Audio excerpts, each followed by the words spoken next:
You fill up my senses.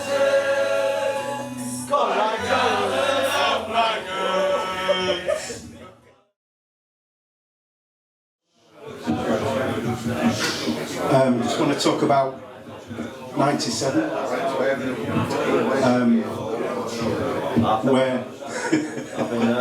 in 97, where you know, taxi driver was involved.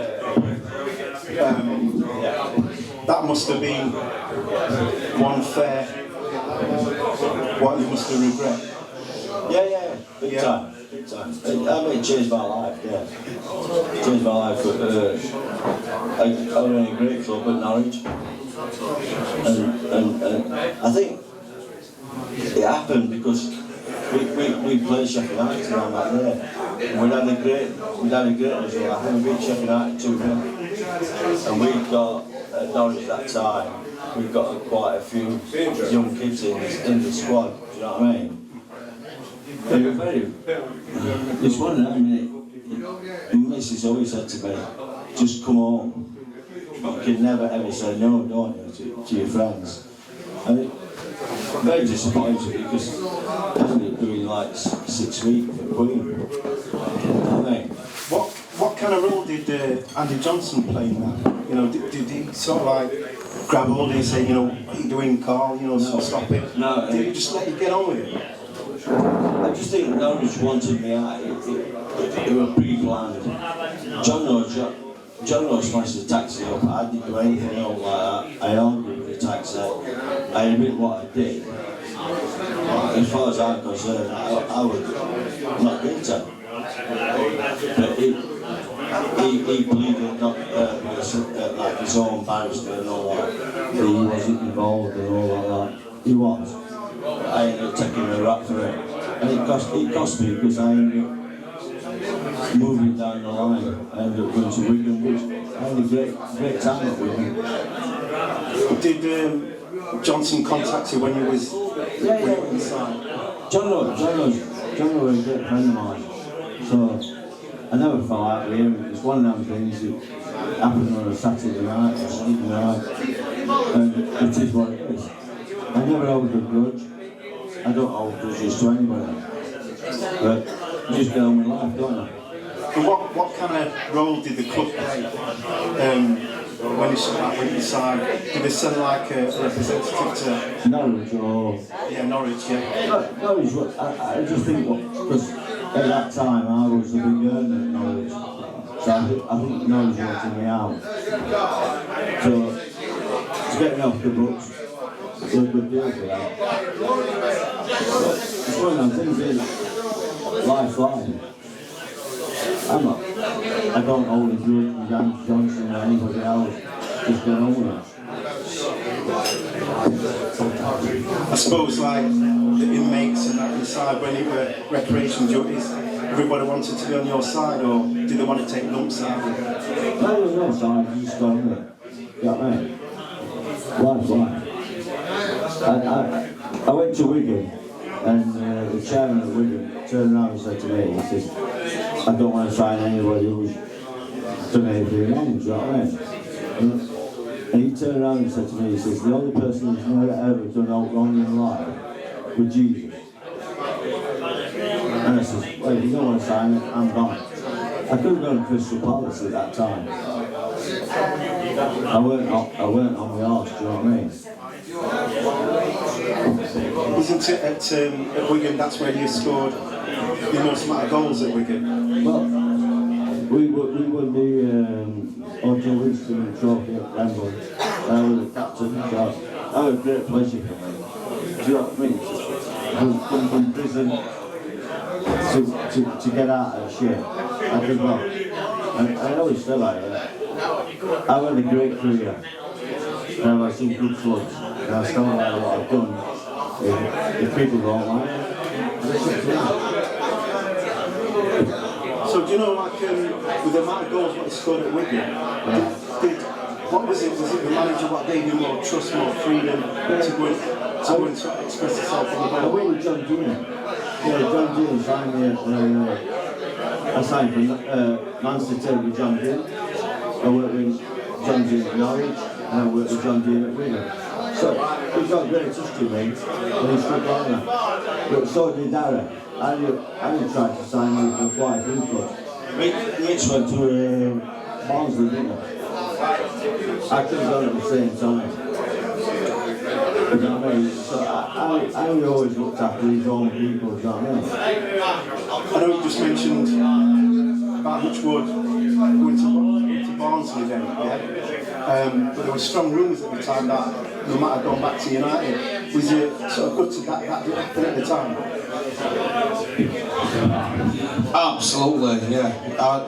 I want to go back to United. Straight from Everton, I want to go back to United, and I think at the time Adrian Heath were the manager at the time, and obviously worked with Adrian at Everton and stuff like that, and he had strong contacts, and he said, I thought I was going to go back there, but then things turned a different direction, and I ended up with signing for Barnsley for 3 years. So under Dave Bassett, obviously, who I'd worked with previously, and it worked out fine. There weren't a problem, but I'd love to come back to Sheffield United and play for my hometown again. No question about it.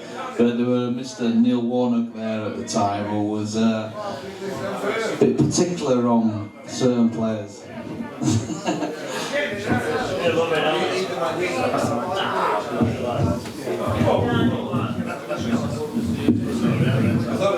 Right, my last questions to you, all three again. You seem great ambassadors for the sport now, and you've stuck with Sheffield United, you're there all the time.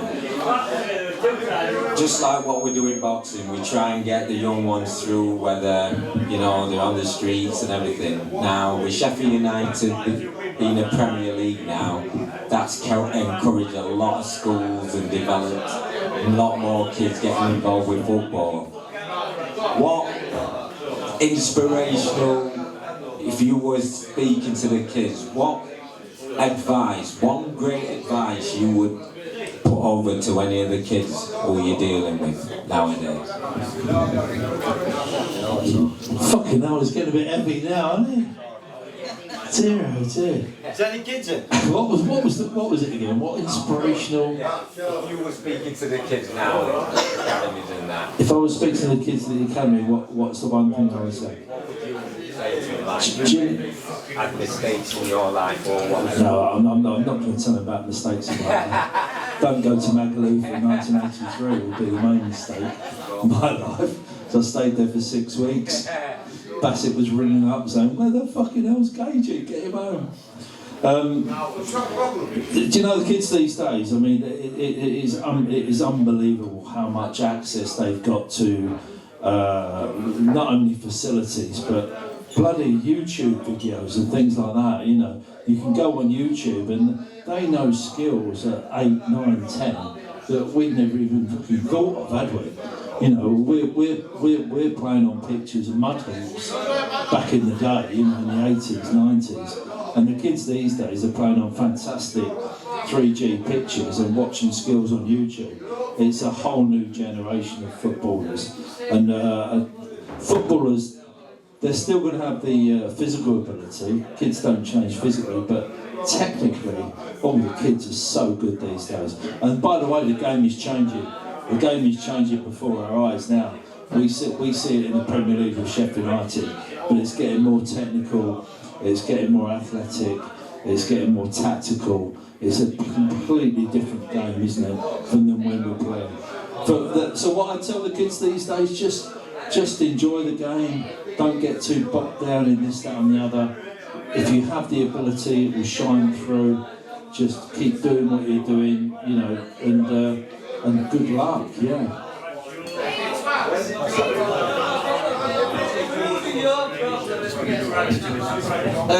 Yeah, obviously I've got my own son who's 22 now, but I've run a football team even though I'm involved with football. I've run from under 7s all the way through to under 16s, 18s as Sunday League football, and these lads that are coming through, you know, they get pressured to go into academies now and they've ever done.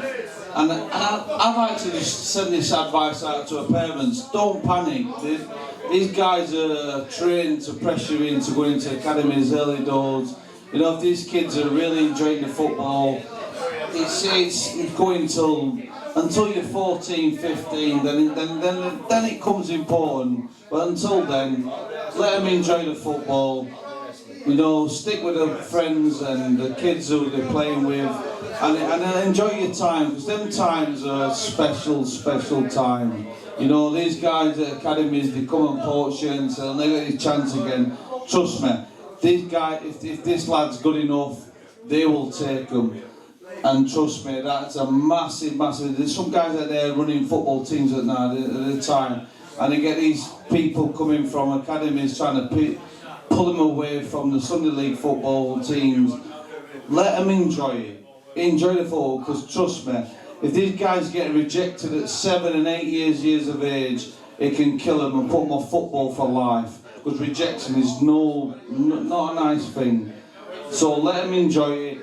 Go and enjoy the football, and trust me, if these guys are good enough, they'll take them at 16, 17 years of age. Trust me. Okay guys, just before we kind of like wrap up, just thanks for our panel. Mark Willie, Ryan Rhodes, I'm sure we'll see him again.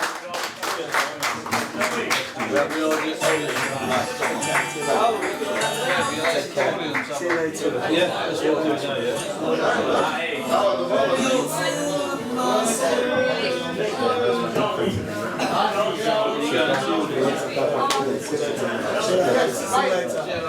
see you next week. Yeah, I'll see you next week. See you later. Okay, just to finish off now, we're just going to open up to your guys a question and answer kind of session. Does anybody want to ask any question? Just stick your hand up and we'll get the mic to you. You got any free tickets for my new game? No. Not at the moment, no. You are? There you go. Who's the toughest opponent you face?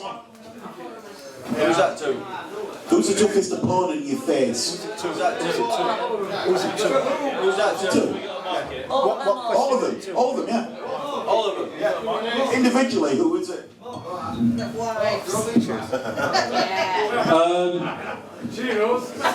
You seriously don't want to mess, either on the pitch or off the pitch, with John Fashanu, from, well, you know him from, you know, when he's on fucking I'm a Celebrity, Get Me Out of It. He talks a lot of bollocks, by the way, and we didn't get on with him as a person at Wimbledon. He was kind of shunned. But fucking hell, what a fucking athlete he is. About 6'3", like elbows like razor blades, and he was in the right team, which was Wimbledon at the time, and the old crazy going thing, going through the divisions, and of course won the FA Cup. My God, he is a frightening prospect, either off the pitch or in the wrong circumstances, on the pitch or in the wrong circumstances off the pitch.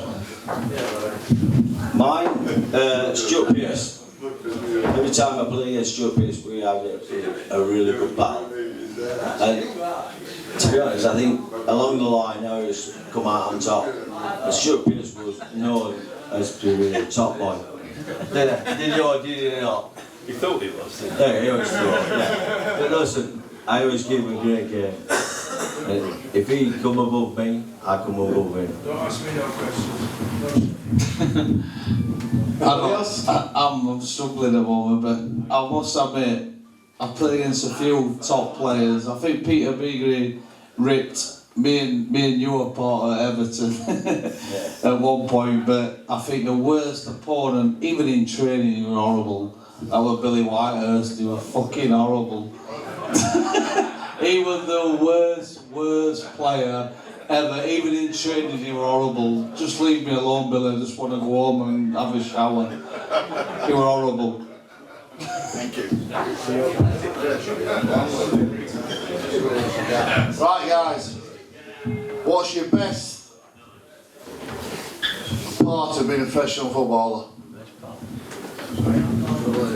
What do you mean by best part? You'll tell me, Carl. The part? best thing of being a professional footballer. Ah. Whether it's playing, whether it's being a part of being a professional footballer. What did you say? What did you say?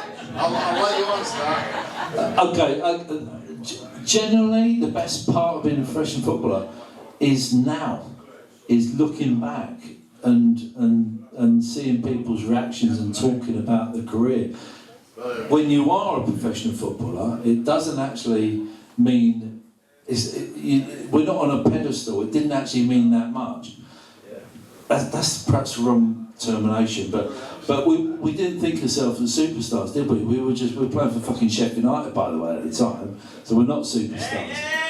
No, we weren't. Compared to some of the other top players, at the time, Liverpool, fucking Sheffield Wednesday thought they were superstars, but you know what I mean? We were Sheffield United, we were rough and ready. But the best part of being a footballer for me, right, because we didn't earn mega money, right, nothing like they earn today. But the best part for me is being a professional footballer and saying I was 20 years ago. I get a lot of pride out of what I've achieved, 20 years ago, and talking to people about it now and getting their reactions and people like that, and talking to people about the good times we had back then.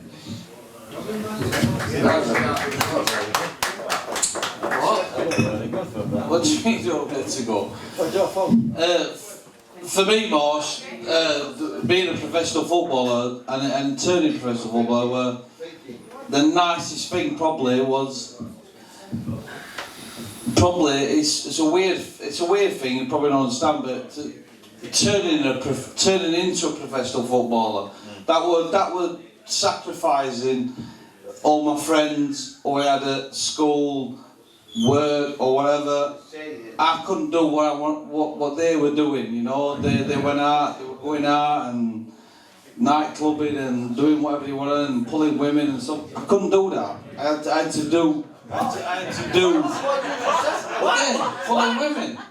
That's what they were doing. Going out and doing what they were doing. I had to sacrifice that and I had to cut off. And to be fair, I got 100% to my dad. My dad was unbelievably so dedicated to me trying to do something. Because I was shit at school. I was crap. I went out of school. I was rubbish, I was never going to come out with anything. And the only thing I had was football. And that's all I had. And if I never made it at football, Christ knows what I'd have ended up doing. So, I dedicated myself to doing that. And my dad, I owe everything to my dad. It pushed me to do what I wanted to do. And to make it, just to get that first, forget everything that I went on to do, that first year signing them pro forms was the best feeling in the world, when you felt like I know school, the teachers telling you you'll be a nobody, you're never going to do anything, to sign them schoolboy forms as a professional is the best feeling in the world. First year pro, earning peanuts, but so what? They were professional forms, and I got there, So. What do you want from that? Women. All three of you. What's the best player you've ever played against? Sorry? What's the best player you've ever played against? All three of you. My best players I played against would be Eric Cantona. He's probably way above anybody else. Listen, we played against him in Premier League and he was way above everybody else. Way above. I tried to take him out in one game and he turned around and said, he picked me up and he got my shirt and he went, Bradshaw? Who the fuck's Bradshaw? You fucking see him fucking 10 minutes, man. You didn't do it right, Charlie. I fucking got him.